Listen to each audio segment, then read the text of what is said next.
ng bayan, maasahan anumang panahon.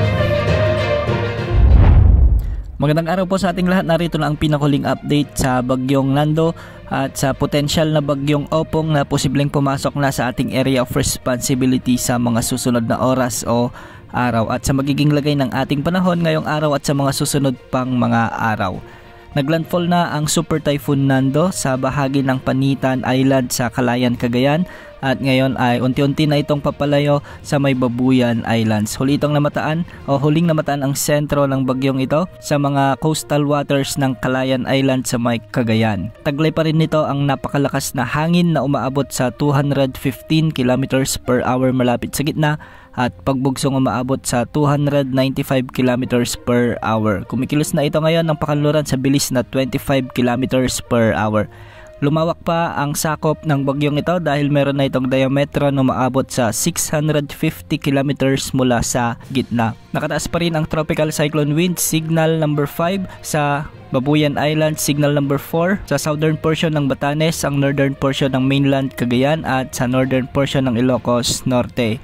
Signal number 3 naman sa nalalabing bahagi ng Batanes, ang central portion ng mainland Cagayan at ang northern at central portions ng Apayao kasama na ang nalalabing bahagi ng Ilocos Norte. Signal number 2 naman ang nakataas sa nalalabing bahagi ng Cagayan, Isabela, ang nalalabing bahagi ng Apayao, Abra, Kalinga, Mountain Province, Ifugao, ang northern portion ng Benguet, ang northeastern portion ng Nueva Vizcaya sa may Ilocos Sur at ang northern portion ng La Union. Samantala nakataas pa rin ang tropical cyclone wind signal number 1 sa Quirino, ang nalalabing bahagi ng Nueva Vizcaya, nalalabing bahagi ng Benguet, nalalabing bahagi ng La Union, Pangasinan, Aurora, Nueva Ecija, Bulacan, Tarlac, Pampanga, Zambales at ang northern portion ng Quezon Province kasama na ang Polillo Islands. Makakaranas ang mga lugar na nasa ilalim ng tropical cyclone wind signals ng malalakas na pagbugso ng hangin at malalakas na pagbuhos ng ulan dulot ng super bagyong Nando. Asahan pa rin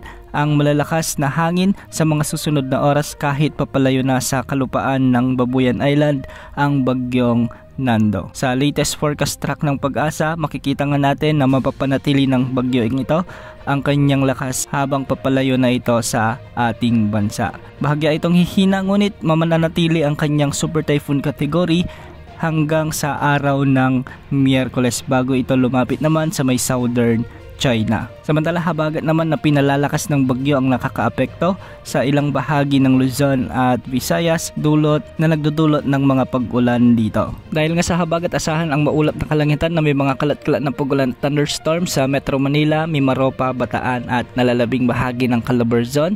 At habagat din ang magdadala ng bahagyang maulap hanggang sa maulap na kalangitan na may mga kalat-kalat na pag-ulan at thunderstorms sa nalalabing bahagi ng ating bansa. Samantala, matataas na pag-alon pa rin ang inaasahan sa mga karagatang sakop ng Northern Luzon kaya mag-ingat po lalo na sa mga kababayan natin na malapit sa mga dalampasigan. Samantala, isang potensyal na bagyo ang nagbabantang pumasok sa ating area of responsibility at ayon sa Pag-asa na sa katamtaman ng tsansa nitong lumakas bilang bagyo sa susunod na 24 oras.